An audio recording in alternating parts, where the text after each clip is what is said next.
That brings the time now to 11 minutes past 8 o'clock. Well, a sister of the IRA Supergrass, Raymond Gilmour, has spoken publicly for the first time about his campaign to win compensation from the government and the impact that being related to an informer has had on generations of her family. Kathleen Gilmour says her whole family have suffered through the years and her mother died with a broken heart. She says she's now happy to support her brother's campaign.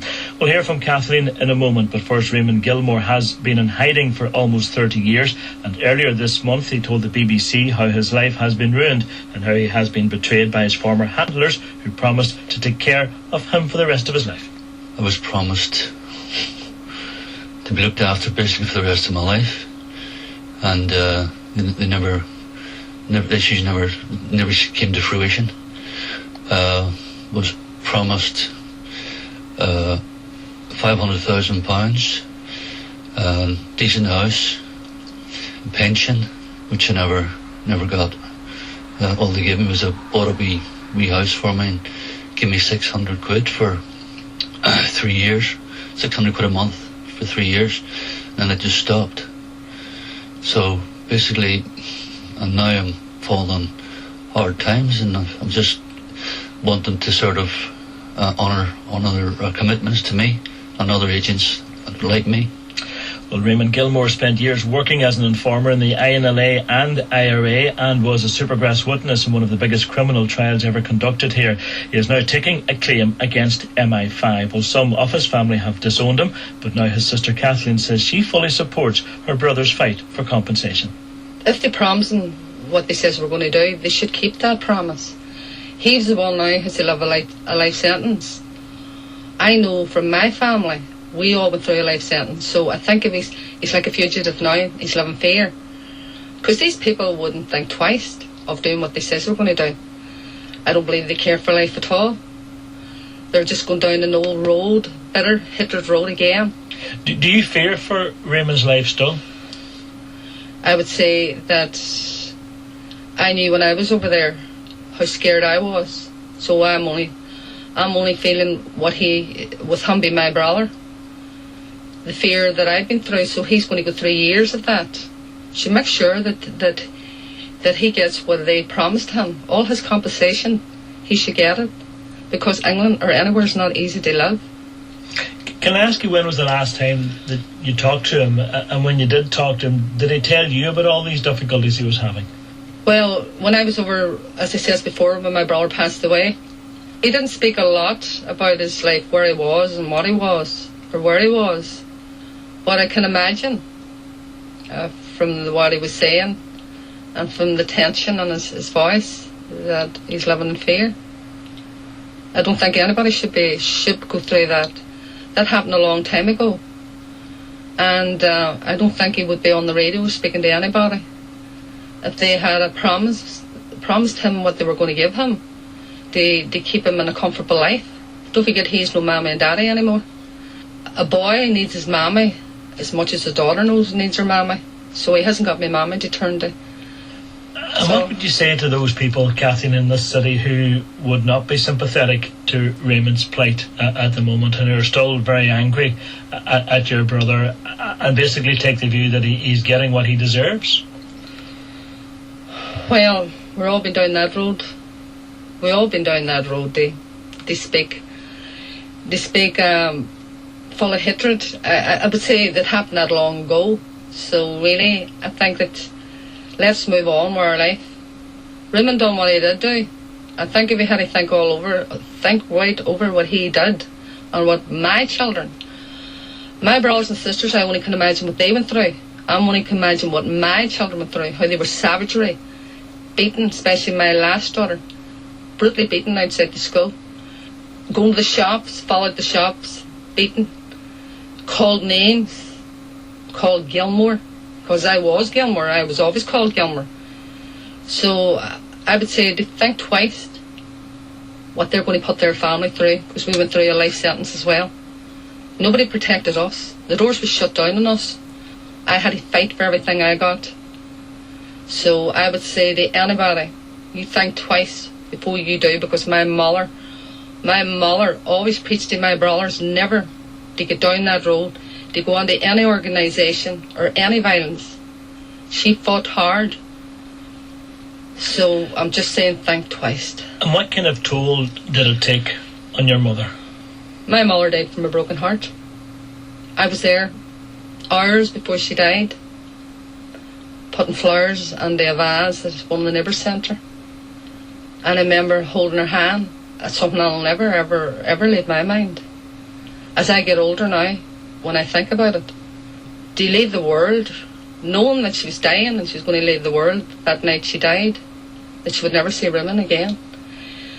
I was holding her hand in the ward. She had bandages on her hand and she had a drop in under her system. And I was holding her hand and she seen tears in my eyes. She says, I never seen you crying, Kathleen. And she said, am I dying? And I says, no, you're not. I was upset because I seen the way she was lying. And I says to her, you don't want to die, do you? She says, no, I don't. I want to see Raymond. And every time I think of that, it is heartbroken that she left this world not seeing her son, thinking in her heart that she would see him. And who do you blame for that? We can put the blame on everybody. There's no point pointing fingers now. There's no point going down that road now and me feeling bitter or feeling anything. I lived a long life now, and thank God I can see everybody around me. They all get hurt. Their sons get hurt. I see my own children getting hurt. I didn't even know what half the things that my sons and daughters went through until my daughter was telling me at as young as 6, 7 that she went to the door and told her that she wasn't playing with her anymore. I never spoke about Raymond. If I seen him on a photograph that I had, I would say that's my brother. I was hoping that they would get a bit bigger, that I could talk and explain to them, but not to be treated savagely the way they were. People were letting on they were friends. They weren't their friends. Stalking them in the shops. I would go down the forest with my Doberman to the forest to go to the field to run, and my dog would actually pull someone out of the hedges. So I would never let anybody be treated the way my family, my sons and daughters, and obviously my brothers and sisters, they must have went through a tremendous time with their family as well. But I'm only speaking from my experience, what happened to me. And for me, he's my brother. And anybody has a brother or son would say the same thing.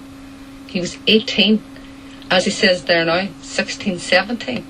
That is a child. And the reason you're speaking out now, Kathleen, is because you have concerns about, we have so many supergrass trials now happening in Northern Ireland once more. There was one quite recently. There's another one or two we know on the way.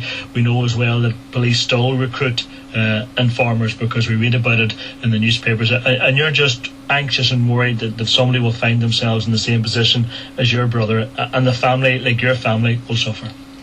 Nobody gave me a book to handle my life, my personality, how they handle it.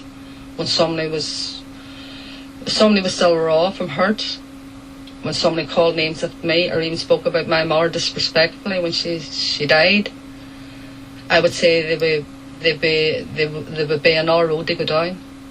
When you take the road to give information, in hindsight, fear what they were going through or whatever, you need to think twice, because there were a big crowd of us, and not only that my sons and daughters, my grandchildren, and there's a vicious cycle, and that nobody should have a right to call after anybody, stalker them, harass them. That is worse than touting or giving information. No MPs, no nothing have ever backed me up. I would say one woman who did, and she's been through it. She was on the council, Mary Hamblin, when I went to her about my children when I was going through an awful time. And I would say thanks to her, she is one person, but I would believe why she helped, because she's been through there. She's been down that dark path. So we paid a big price. My brother now, yes, is a life sentence now. He is my brother. And as I say, they never stuck by him. They never stuck by their honour.